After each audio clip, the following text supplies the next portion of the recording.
ধরা যাক একটা দেশ পুরো যুদ্ধবিধ্বস্ত, প্রতিদিন বোমা পড়ছে, মানে অর্থনীতি একেবারে চুরমার। আমি আসলে ইউক্রেনের কথা বলছি। সেখানে খেলাপি ঋণের হার ২৬%।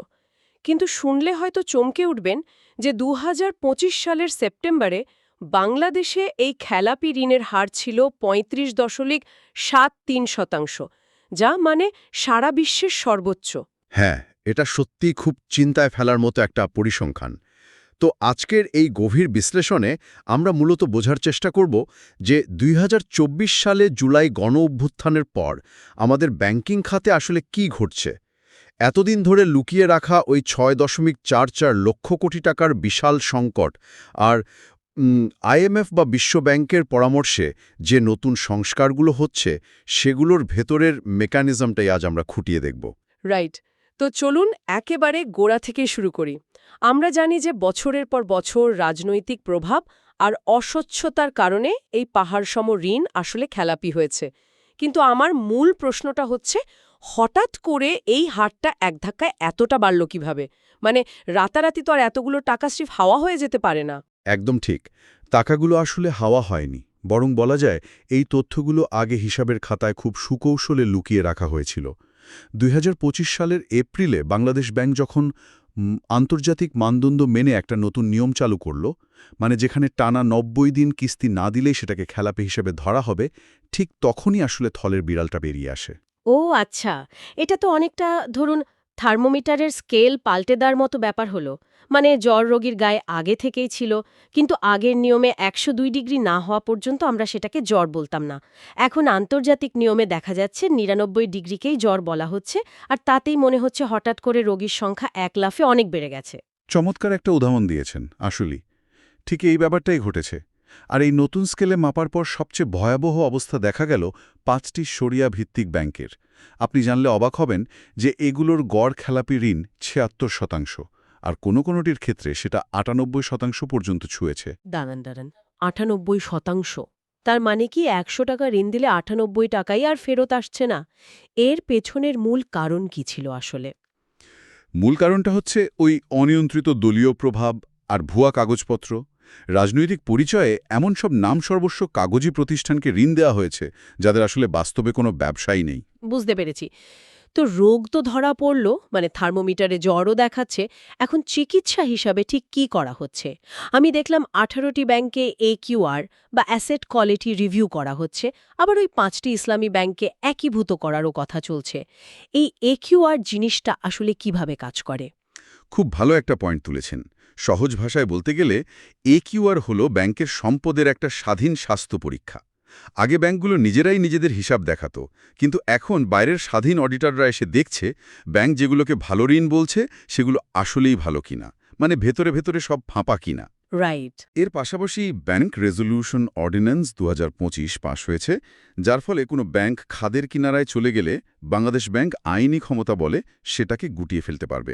আচ্ছা, তার মানে শুধু আইন দিয়ে ব্যাংকগুলোকে আটকালে হবে না, গোড়াতেও হাত দিতে হবে। আমার মনে হয় ব্যাংকগুলোর ঋণ দেওয়ার পদ্ধতিতেও একটা বড় পরিবর্তন আনা দরকার।